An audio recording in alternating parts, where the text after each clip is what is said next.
علماء قرآن کو کیوں نہیں سمجھ پائے؟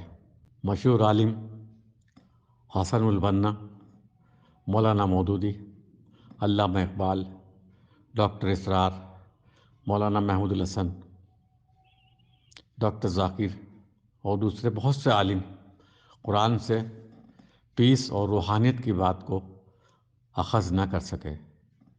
اس کی وجہ یہ ہے کہ جو کچھ لوگوں کے ذہن میں ہوتا ہے اسی کی تائید یعنی سمرتھن میں قرآن سے کچھ آیت ان کو مل جاتی ہیں۔ یہ ایک منوویگیانک سچائی ہے کہ انسان کے من میں کسی ادھین کے نتیجے ہمیشہ اس کلپنا کے انوسار سنگرہیت ہوتے ہیں جو پہلے سے اس کے من میں موجود ہو۔ انسان کے لیے پرائے اسمبھو ہے کہ وہ چیزوں کو کیول اس حیثیت سے دیکھے جیسے کہ وہ حقیقت میں ہیں۔ اکثر حالات میں وہ مجبور ہوتا ہے کہ وہ آیتوں کو اس حیثیت سے دیکھے جیسے کہ اس کے ذہن اسے دیکھنا چاہتا ہے۔ اس طرح جب کوئی انسان ایک خاص مائنڈ سیٹ لے کر قرآن کا ادھین کرتا ہے تو ویوہارک طور پر یہ ہوتا ہے کہ قرآن کی کچھ باتوں کو تو وہ لے لیتا ہے اور جو اس کے ذہن میں فٹ بیٹھتی ہیں اور باقی بات چھوڑتا چلا جاتا ہے۔ یہی وجہ ہے کہ مولانا مودودی سے لے کر باقی سارے اسلامک اسکالرس برٹش امپائر کے عروج کے پیریڈ میں پیدا ہوئے۔ سارے اسلامک ملک برٹش امپائر سے آزاد ہو رہے تھے۔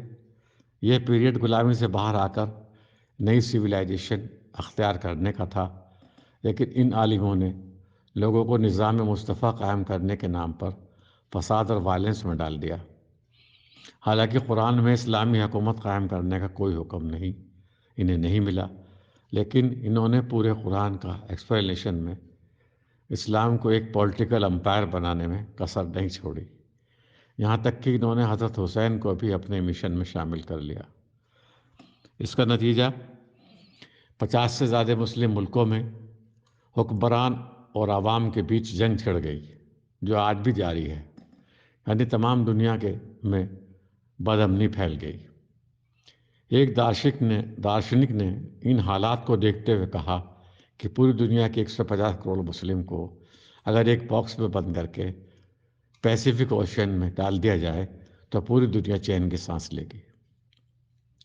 ان عالموں کی مثال بالکل اس شکشت نویوگ کی ہے جو اپنی بے روزگاری سے پریشان ہو کر نوکری کی ضرورت کے وگیاپنوں کو دیکھنے کے لیے اخبار خرید کر پڑھتا ہو۔ یہ نوجوان بھلے ہی نوکری کا آویدن بھیجنے کے لیے کچھ ضروری پتے حاصل کر لے، مگر وہ دنیا کی خبروں سے بالکل بے خبر رہے گا اور اخبار دیکھنے کے اصل مقصد کو حاصل نہیں کر سکے گا۔ آج بالکل یہی حال مسلم کمیونٹی کا ہے۔ رسول اللہ صلی اللہ علیہ وسلم نے فرمایا کہ مومن وہ ہے جو اپنے زمانے سے واقف ہو، لیکن ہمارے علماء ہی اس زمانے کے نشیب و فراز سے واقف نہیں ہیں، عوام تو کیا ہوگی؟ دراصل قرآن کسی ازم کی کتاب نہیں، انسانوں کو ان کی اصلی گھر یعنی پیراڈائز لے جانے کی پریزروڈ ریویلڈ گائیڈ بک ہے۔ اس کو ہم اس طرح سے سمجھیں اور پڑھیں جیسے کہ اللہ چاہتا ہے۔ ڈاکٹر اسلم۔